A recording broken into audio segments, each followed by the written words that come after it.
திருப்பூர் மாவட்டம் சாமளாபுரம் பேரூராட்சி மன்ற அலுவலகத்தில் 79வது சுதந்திர தின விழா நடைபெற்றது. சாமளாபுரம் பேரூராட்சி மன்ற தலைவர் விநாயகா பழனிசாமி தேசிய கொடியேற்றி இனிப்புகளை வழங்கினார்.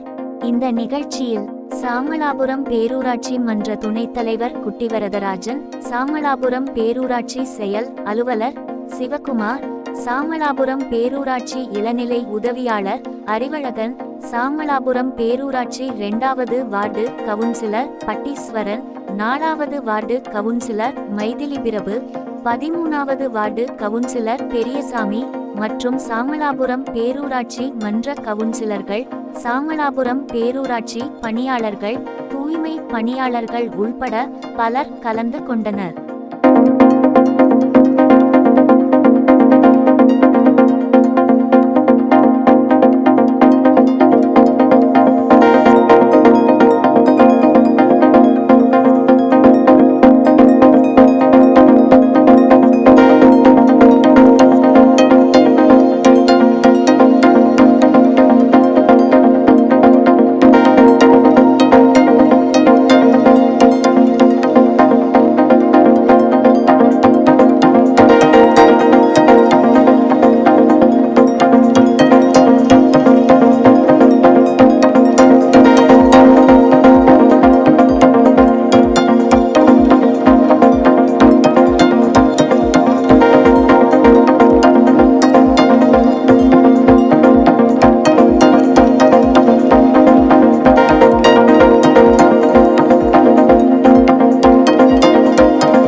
ரொம்ப சுதந்திரமாக இருக்கிறோம். நம்ம முன்னோர்கள்லாம் பார்த்துன்னு சொன்னோம்னா வெள்ளைக்காரனுக்கு ரொம்ப அடிமைப்பட்டு எதுவுமே சுதந்திரமாக அவங்களால செய்ய முடியாத சூழ்நிலையில் தான் அந்த காலகட்டங்கள் எல்லாம் இருந்த காலத்தில் தான் காந்தி, நேரு அந்த மாதிரி முக்கியமான தலைவர்கள் இந்த போராட்டத்தை மிகப்பெரிய கடுமையான முயற்சியில் எடுத்துக்கொண்டு போய் 1947 சுதந்திரம் தான் வாங்கியிருக்கிறோம்.